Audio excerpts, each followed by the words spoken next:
Hello! So, since you clicked on the video, you might be asking, what is a solid of revolution and why would anyone want to 3D print one?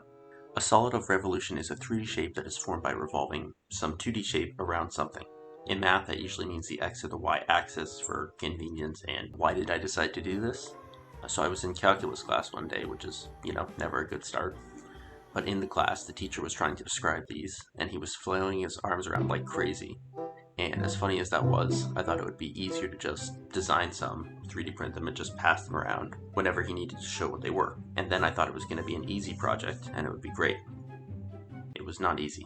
So first I thought that surely someone had already done this, and that I would just have to plug in some numbers and it'll work perfectly. And then I thought I found a solution that would do exactly that.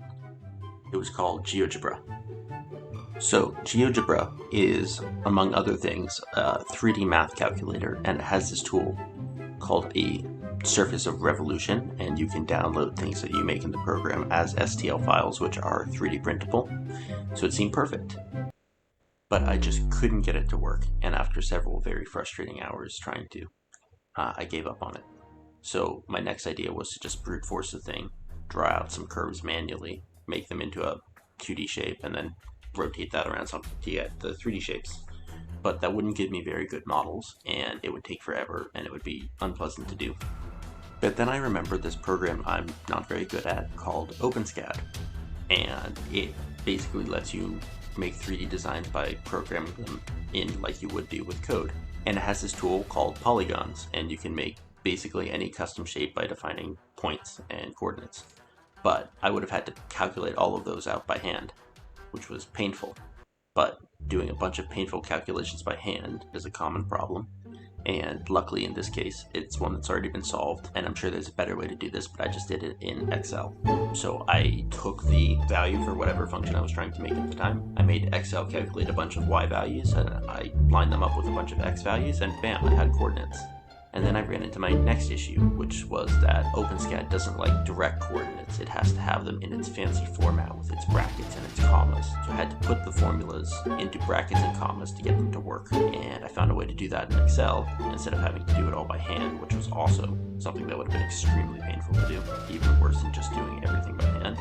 So after I got all the coordinates in Excel, I imported them into a list in OpenSCAD, and after a bit of fussing and filling in a couple missing points by hand, I got a polygon, and then I could rotate that polygon, and it rotated around the y-axis by default, but I could just use the rotate command to rotate it around the x-axis instead by rotating the rotation.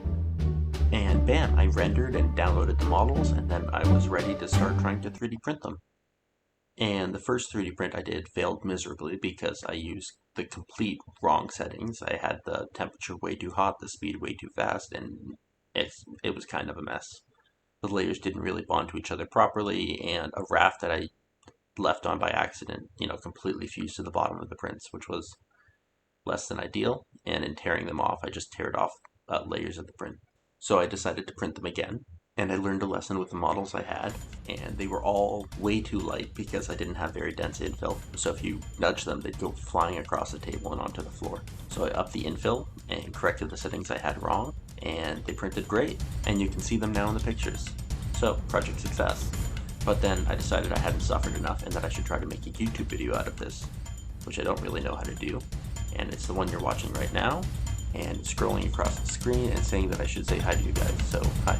And yeah, that's it. Thanks for watching the video. I'm going to put a bunch of stuff in the comments about the programs I use, and I'm going to put the files I use there, or a link to download them there too, so you can do this yourself and not have to do the entire process like I did. I'm sure there's a better way to do what I did, and I'd love to hear about it. Yeah, thank you for watching. Have a nice day.